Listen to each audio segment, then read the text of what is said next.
అందమైన అడవి. ఆ అడవిలో అన్ని జంతువులు కూడా ఒకళ్ళతో ఒకళ్ళు కలిసిమెలిసి స్నేహం చేసుకుంటూ, అవసరానికి ఆదుకుంటూ, పలకరించుకుంటూ, కష్టసుఖాలు తెలుసుకుంటూ ఇలా అందంగా ఆనందంగా బతికేస్తున్నారు.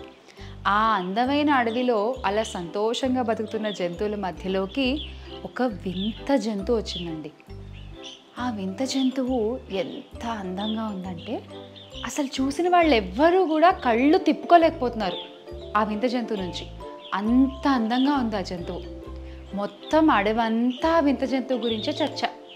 అసలు ఎవరి వింత జంతువు మన అడవిలోకి ఎందుకు వచ్చింది?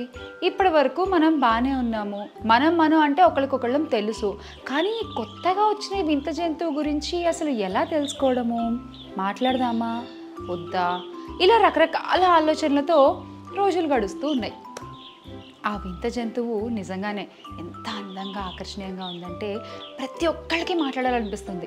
కానీ మాట్లాడలేకుండా ఉన్నారు. ఏమవుతుందో తెలీదు. మొత్తానికి ఒకరోజు ధైర్యం చేసి ఒక జంతువు వెళ్ళి ఆ వింత జంతువుతో మాట్లాడింది. ఇంకంతే, ఆ వింత జంతువుని వదిలి రాలేకపోతుంది అసలు ఏంటో. మిగతా జంతువులన్నీ కూడా మొదటగా వెళ్ళిన ఈ జంతువుని చూసి ఒక్కొక్కళ్ళు వచ్చి ఈ వింత జంతువుతో మాట్లాడే ప్రయత్నం చేస్తున్నాయి, మాట్లాడుతున్నాయి. కానీ అలా మాట్లాడడానికి వెళ్ళిన వాళ్ళు ఎవ్వరూ కూడా ఒక మాయలో ఉండిపోతున్నారు. ఆ వింత జంతువు ఆ మాయను అలా క్రియేట్ చేస్తుంది.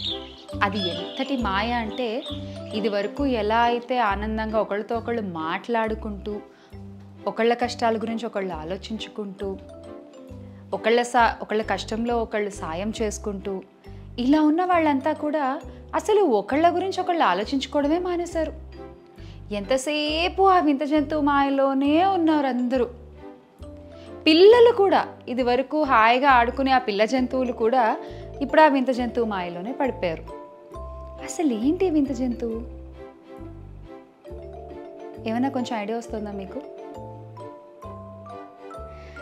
హ్యాపీగా ఆనందంగా ఉన్న మన లైఫ్స్లోకి వచ్చిన ఆ వింత జంతువు మనల్ని ఎంత డామినేట్ చేస్తోందంటే, మనల్ని ఎంత కంట్రోల్లో పెట్టేసుకుంటోందంటే, అసలు మన లైఫ్ మొత్తం మనంతట మనమే పక్కకి తిరిగి చూద్దామన్నా చూడలేనంతగా తన కంట్రోల్లో పెట్టేసుకుంటున్న ఆ వింత జంతువు సెల్ ఫోన్.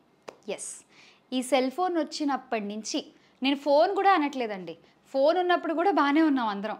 కానీ ఈ సెల్ ఫోన్ వచ్చినప్పటి నుంచి పిల్లలు, పెద్దవాళ్ళు, ముసలివాళ్ళు అందరూ కూడా ఈ సెల్ ఫోన్కి అంతలాగా మనం అడిక్ట్ అయిపోయాం కదా. కొంచెం రిలేటెడ్గా ఉంటుందని నేను అడవికి మళ్ళించి కథని చెప్పాను. కానీ నిజంగా ప్రతి ఒక్కళ్ళం ఆలోచించాల్సినటువంటి కథ.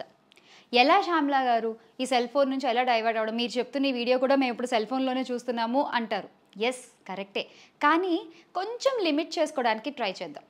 ఎస్, తెల్లారు లేస్తే రకరకాల యాప్స్ ద్వారా మన లైఫ్ మొత్తం ఈ సెల్ ఫోన్ చుట్టూనే తిరుగుతుంది. That we all no.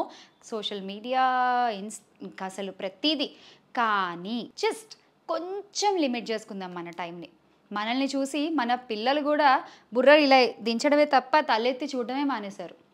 So మనం కంట్రోల్లో ఉంటే the next generation will be healthy. And కొంచెం అడిక్షన్ నుంచి దూరంగా ఉంటూ, అవసరానికి మాత్రమే వాడుకుంటూ, ఎంటర్టైన్మెంట్కి మాత్రం వాడుకుంటూ, ఎస్ కొంచెం స్వార్థం, మా వీడియోలు కూడా చూడాలి కదా మీరు. సో ఎంటర్టైన్మెంట్కి మాత్రం వాడుకుంటూ హ్యాపీగా మన లైఫ్ని ఎంజాయ్ చేద్దాం. ఎందుకంటే ఈ మధ్య ఒక రీసెర్చ్లో కూడా చెప్పారు, ఫోన్స్ చూసి చాలామందికి స్పాండిలైటిస్ అని రకరకాల ప్రాబ్లమ్స్ వస్తూ ఉన్నాయి, ఐస్ ఎఫెక్ట్ అవుతూ ఉన్నాయి.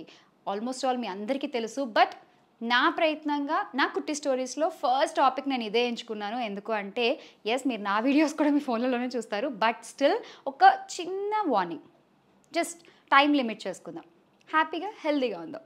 మరొక కథతో, మన చుట్టూ జరిగేటువంటి మరొక అంశాన్ని తీసుకుని ఒక చక్కని కథతో మీ ముందుకు వచ్చేస్తాను. కుట్టి స్టోరీస్ ఓన్లీ ఆన్ ఏం చెప్పారు శ్యామ్లా గారు.